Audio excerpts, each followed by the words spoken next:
आरोपी हमारे साथ है लोक जनशक्ति पार्टी के बिहार के उपाध्यक्ष रमेश सिंह, इनसे बात करेंगे।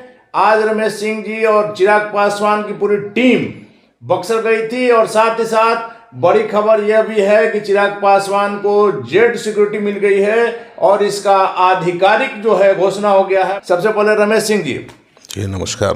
गृह मंत्रालय ने चिराग पासवान को जेड सिक्योरिटी दे दी है। मैं सबसे पहले भारत सरकार के इस निर्णय की सराहना करता हूं जी। भारत सरकार ने आज के डेट में चिराग पासवान जी की लोकप्रियता को देखते हुए उनकी सुरक्षा को बढ़ाने का जो निर्णय लिया, ये वाकई काबिले तारीफ है। चूँकि वास्तविक रूप में जिस तरह से चिराग पासवान जी आम जनमानस के बीच में दिन रात बिना रात के परवाह किए जिस तरह से घूमते हैं, निश्चित रूप से उनकी सुरक्षा बढ़ाए जाने की आवश्यकता थी। इसको भारत सरकार ने समझा उचित समय पर। लेकिन रमेश सिंह जी, मुख्यमंत्री को आप लोग लगातार कह रहे हैं कि समाधान यात्रा में संगीनों के साए में है। चिराग पासवान भी अब सुरक्षाकर्मी से घिरे रहेंगे। जनता से फिर मिलने में दिक्कत? देखिए, जनता से मिलने में कोई दिक्कत नहीं हुआ। चिराग पासवान जी का हृदय जनता से मिला हुआ है। चिराग पासवान जी दिखावे के लिए कोई सिक्योरिटी नहीं रख रहे हैं और में उनके जनता के बीच में सुरक्षाकर्मी नहीं आएंगे। भाई, आज के डेट में आप देखिए ना, जनता के बीच में कौन जा रहा है?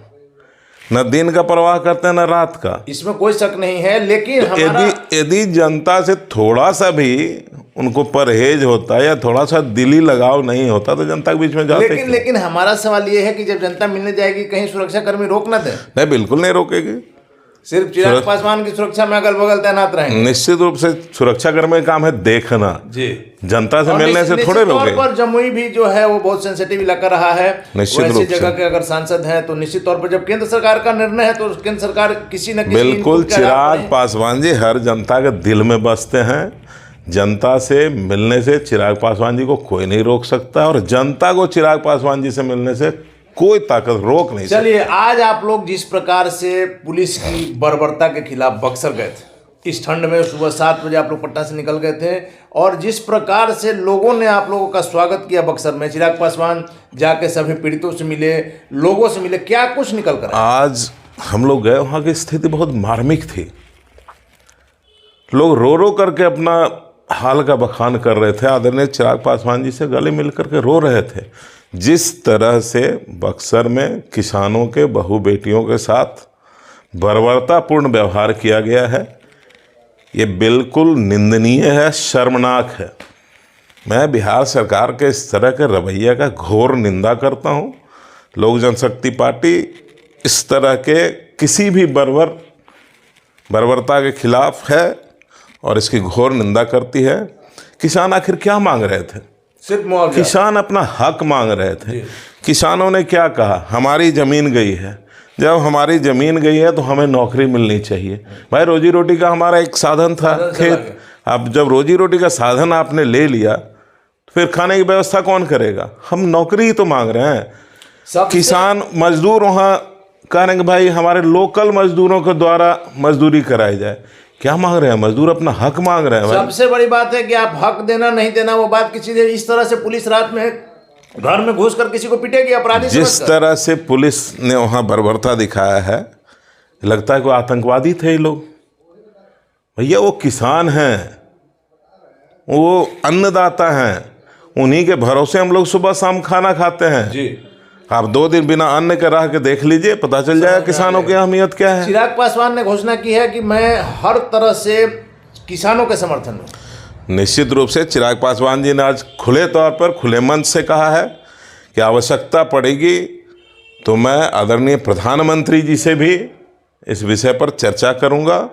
मैं माननीय मुख्यमंत्री जी को भी अपनी ओर से पत्र लिख करके, तो हालांकि पासवान जी के पत्र का तो मुख्यमंत्री जी के कान पे तो जू नहीं रेंगता है, लेकिन बावजूद इसके हम अपनी जिम्मेदारी से क्यों भागे? चिराग पासवान जी ने कहा कि मेरी पूरी जिम्मेदारी बनती है और मैं उस जिम्मेदारी को निष्ठापूर्वक निभाऊंगा और जरूरत पड़ी तो मैं भारत सरकार के प्रधानमंत्री जी से अनुरोध करूंगा। चलिए रमेश जी, आजकल रामचरितमानस को लेकर के भी बड़ा बवाल हुआ है। जब कोई मुद्दा नहीं मिल रहा है तो धर्म के मामले में किसी को ठेस पहुंचाना, वो भी किसी राज्य के शिक्षा मंत्री के द्वारा चंद्रशेखर जी के द्वारा जिस प्रकार का बयान देखिए, दिया गया। सरकार के पास विकास के नाम पे तो कोई चीज़ है नहीं। पब्लिक का दिमाग किस तरह से डाइवर्ट हो, मेन मुद्दों से। पूरी सरकार इसी में लगी हुई है कि मेन मुद्दों से पब्लिक का दिमाग डाइवर्ट हो जाए। आपने बिहार में कोई विकास का काम तो किया नहीं, कोई अस्पतालों की क्या स्थिति है वो तो आप खुद माननीय मुख्यमंत्री जी अपना आंखों का इलाज कराने के लिए दिल्ली जाते हैं, मोतियाबिंद का ऑपरेशन कराने के लिए। मुजफ्फरपुर कांड याद होगा। शिक्षा की व्यवस्था किसी से छुपी हुई नहीं है, मुजफ्फरपुर कांड आपका एक प्रबल उदाहरण है जी। तो इन सभी तमाम मुद्दों से बेरोजगारी चरम सीमा पर है। हाँ, एक चीज़ में तरक्की बिहार जरूर किया है, अपराध में एकदम अव्वल दर्जे पे है। कहा जा रहा है कि जंगल राज की वापसी हो तो गई। लोगों का दिमाग अपराध से हट जाए, भ्रष्टाचार से हट जाए, मेन मुद्दे से हट जाए, इसलिए रामचरितमानस का मुद्दा है। रामचरितमानस है, हिम्मत तो करके तो दिखाएं। चलिए, लेकिन रमेश बाबू, मुख्यमंत्री जी समाधान यात्रा में जो निकले हैं, कहा जा रहा है कि जनता की समस्याओं का मुख्यमंत्री अपने स्तर से हर जिला में जाके क्या कमी है उसको देखकर पूरा करें। बहुत अच्छा सवाल किया आपने। 20 साल 18 साल हो गया लगभग, 18 साल के शासनकाल में इनको 18 साल बाद याद आया कि कुछ समस्या है बिहार में जिसका समाधान करने की जरूरत है। जिस बिहार में समस्याओं का अंबार है। जब बिहार की जनता खुद माननीय मुख्यमंत्री जी को एक बहुत बड़ी समस्या समझ रही है, ये खुद अपने आप में समस्या है, तब ये चले समस्या का समाधान करने। भाई, आप 18 साल से सोए हुए थे क्या? और कहाँ समस्या का समाधान कर रहे हैं? बक्सर में किसान 84 दिन से हड़ताल पे हैं, 84 दिन से धरना प्रदर्शन कर रहे हैं। कहाँ कोई सुनवाई? कहाँ उनकी समस्या का समाधान करने? रोज लाठीचार्ज, जिस तरह से अभ्यर्थियों पर लाठीचार्ज हो रही है, जिस तरह से शराब पी करके हजारों की संख्या में लोग मर रहे हैं, आप तो कहीं जाने का काम नहीं कर रहे। समाधान किस चीज का कर रहे हैं? हम जानना चाहते हैं किस समस्या का समाधान कर रहे हैं। तो कहा है कि सरकार सिर्फ लाठी की भाषा समझती है। बस सरकार के पास समाधान के नाम पे सिर्फ एक लाठीचार्ज है।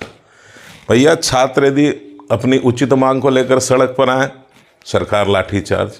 अभ्यर्थी यदि अपनी मांग को लेकर सड़क पे आए, सरकार लाठीचार्ज। लड़के, किसान बताइए, अपना जमीन दे करके रोजी रोटी के साधन मांग रहे हैं, एक नौकरी मांग रहे हैं, उचित मुआवजा मांग रहे हैं, जो उनका हक है।